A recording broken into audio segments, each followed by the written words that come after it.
If you asked me a few months ago if I thought one of my new favorite manga would be Gundam Among Us, I most likely would not have believed you. Before I explain why I like this so much and why it's so similar to Among Us, let's get you up to speed. Gundam Wearwolf is a currently running Gundam series. It just started in 2023, last year. However, in spite of that, the series' first arc already ended, and it's a surprisingly pretty good chunk of the story. The series is written by Ko Shigenobu, who has relatively limited experience to my knowledge. Her biggest achievement is Boruto's light novel, and the series has art by Kei Ito, the creator of Space Battle Tiramisu.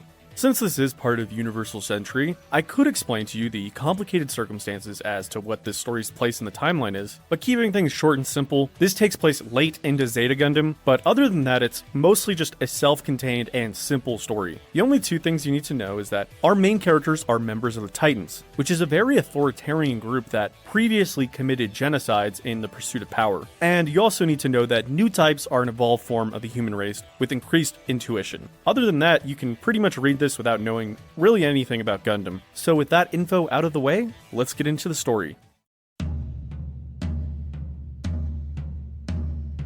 Chapter 1 begins with a violent battle between our Titan ship and the AU near a Shawal zone, an isolated part of space. It's an incredibly one-sided confrontation in the AU's favor. While Hila, one of the mobile suit pilots deployed, dies before his commander's eyes, Lieutenant Junior Grade Rasaid Glendon watches on helplessly, begging the captain of the ship to let him take the prototype to chase the enemy off, but she deems it too risky. In the end, she decides to retreat deep into the Shawal zone, but due to damage to the ship and the overall faculty of the operation dwindling, they end up adrift with no one nearby to contact. While this is happening, we get a lot of switching perspectives and text to introduce us to all of our main characters. We have the aforementioned Lieutenant and Lieutenant Junior Grade, Robinson Stryker and Rasaid respectively. We have Captain Lysis Freyberg, a cold, distant yet apt leader, Ensign Crocata and Ensign Volley, and more importantly, Ensign Leto Shia on the mobile suit team. And finally, we have Petty Officer First Class Makami Talbot.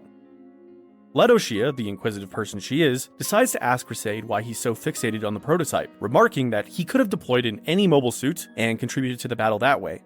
In turn, Rasaid entertains that question. He explains that during the 1-year war, he was just a helpless kid, shocked and inspired at hearing that someone his age was the pilot of the Gundam. He wants to live up to the legacy of the original Gundam and use his skills on a stage befitting of him. Then, after he explains this, he imposingly leans over her, before they're interrupted by an attack. Axis Zeon forces ended up stumbling upon the ship and decided to break the ceasefire between them and the Titans. Once again, the Titans find themselves overwhelmed by attacks, with Axis utilizing their own new prototype. With a dwindling supply of personnel and mobile suits, the captain ultimately allows Rasaid to deploy in the prototype. So just as the mobile suit team is about to get completely wiped out, the Wearwolf Gundam shows up to the scene.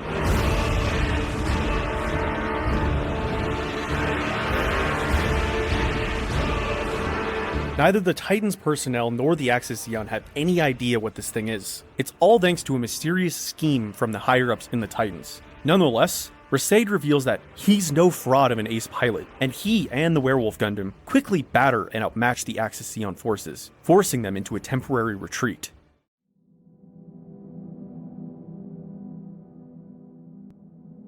Then we get a flash forward to several months in the future, while the Titan higher-ups interrogate a strapped-down and battered person recapping the events of the story to us. They reveal that most of the crew of the ship has died, but not from attacks from the Axis, but instead, a murderer within the crew. And the first victim is someone you'd never expect. As a result, the crew are left bewildered with attacks from outside and within the ship. It all seems incredibly hopeless. So Captain Freyberg is forced to take immediate action to keep things in order. If the crew cannibalizes itself, they won't need to be killed by the Axis. So she decides to leave things to a vote. The crew will collectively condemn whoever is most suspicious within the next 12 hours. In private, she reveals that this plan is ultimately not one she suggested with justice in mind, revealing that she intends to just create a scapegoat, just to set the crew's mind at ease. Ultimately, finding the true culprit isn't that important. At this point, they think that this murder is a one-off. This is also the reason she's leaving it up to a popular vote. This way, the crew will feel the most satisfied with the results. Ensign Leto decides to take the lead on the investigation, and from here, the real thick of the story begins. She needs to investigate and find the true culprit of the murder. So yeah, it literally is Among Us, or more accurately, a game of Wearwolf, as the title suggests. If you didn't know, it's a fun party game about pitting a small group of people in the know against a clueless majority. Games like Town of Salem, Space Station 13, and most humorously Among Us are based on this concept, with it feeling especially similar to the latter two due to the spaceship setting. So why does this story work so well for me?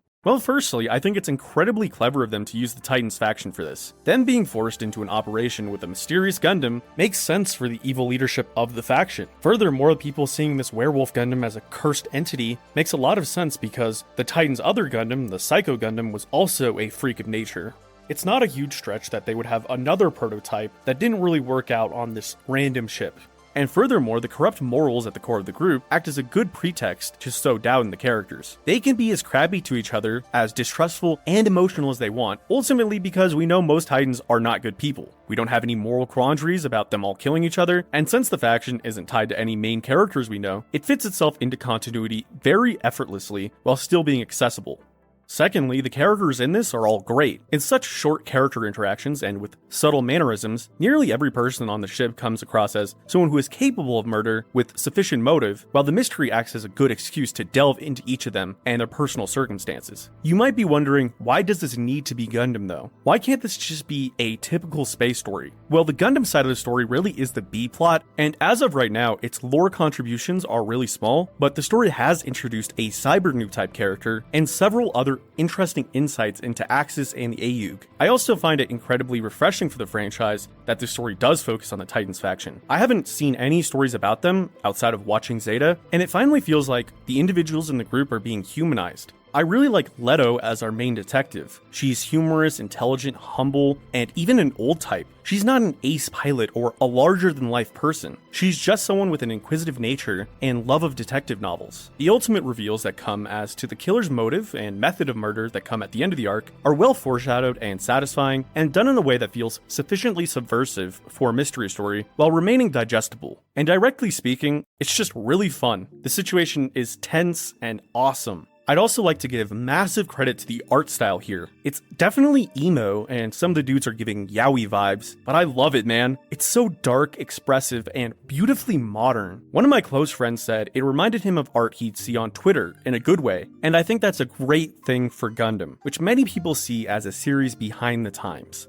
At the same time, the dark vibe of the art is befitting of a murder mystery and a story focusing on the Titans. So if you get the time, I highly recommend you check this series out. It's already so fantastic and has so much potential, and I really think it's the kind of story that this franchise needs, because anyone can enjoy this, even new fans. You get amazing characters, awesome fights, awesome world building, and beautiful art in one complete package. But that's all I've got for you guys today. I'll be covering more Gundam and hopefully other mecha manga and anime in the future. So any way you guys can support me helps so I can keep covering cool stuff like this. God bless you guys. Peace.